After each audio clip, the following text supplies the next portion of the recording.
Today we are going to be going over operations and maintenance of a 558 door sizer.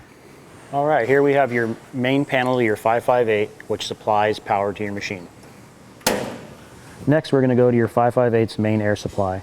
Selecting this on, it provides air to your 558, going through a moisture separator that automatically drains the water out of the line to a regulator that's set at 90 psi from the factory, and then at the end is a air lubricator, which is supplying oiled air to your air cylinders. All right, up next for your 558, we have your operational panel with your control circuit on and off, a start machine button, and an emergency stop button.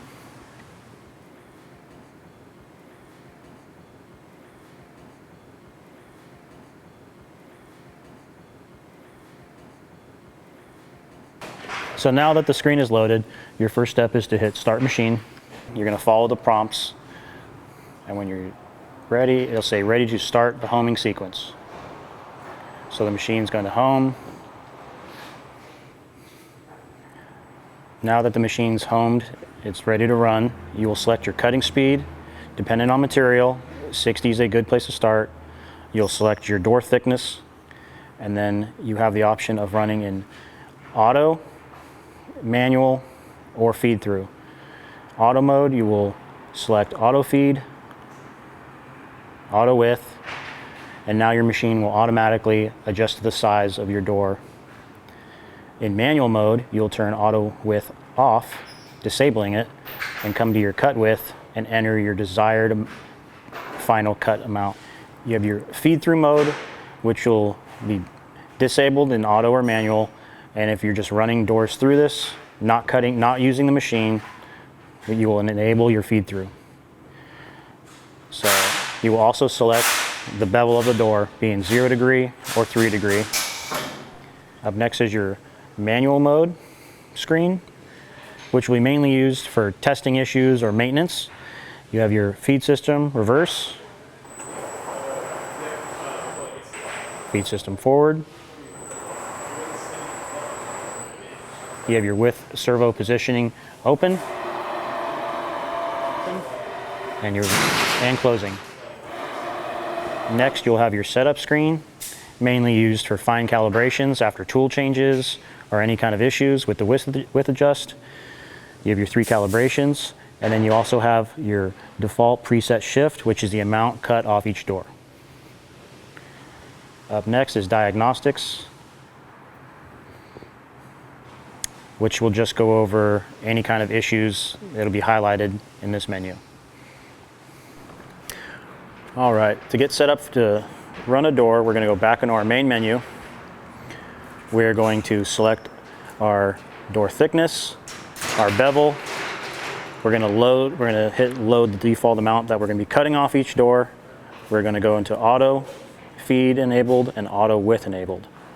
And now we are ready to run our door. Up next, we will be ready to feed the door into the machine, which it'll automatically set to the width of the door and be ready to feed into the machine.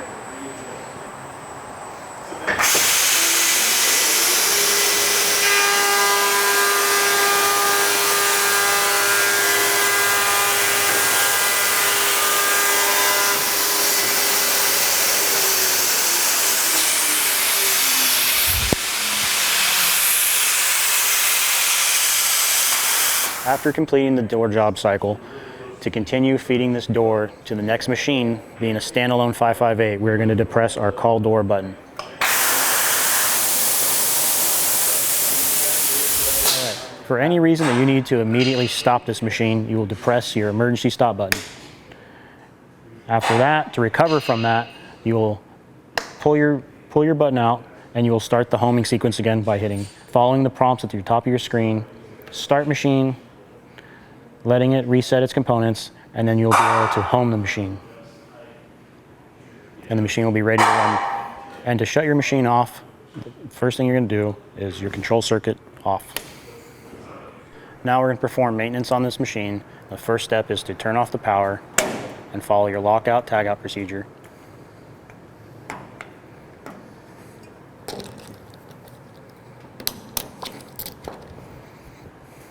All right, now with your main power off and locked out, we're going to turn off your main air supply, and we'll go ahead and lock out, tag out that. All right, performing maintenance on the 558, you have multiple grease points in all your bearings, all your wheels,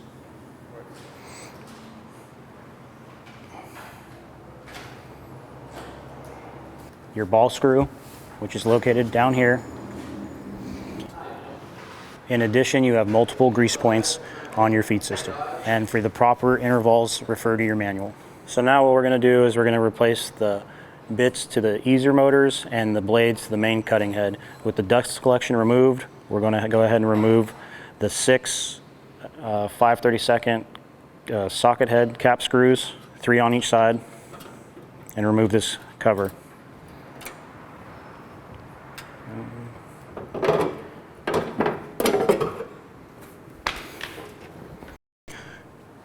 So now we're going to be replacing the blades to our main cutter head by taking our 3mm hex key and removing these 3 Allen set screws.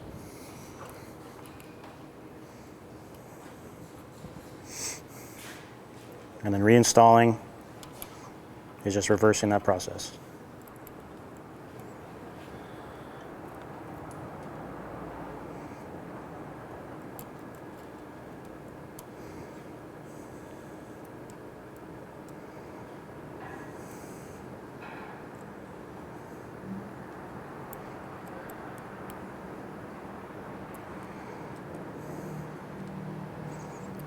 And that process would be continued for all 3 of the blades to this cutter head. All right, so now we're going to replace the bits to the easer motors. First step would be to take a measurement from the face of your collet to the end of your bit. Next, you'll grab your wrenches that are supplied, which are your 20mm basic open end wrench and your collet wrench.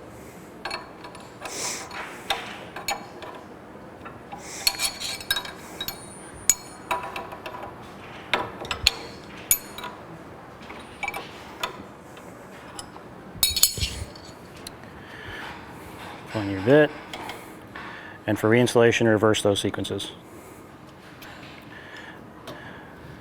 Set your bit height, tighten your collet down by hand using your wrench and your torque wrench supplied. Refer to your manual for the proper torque amount and sequence.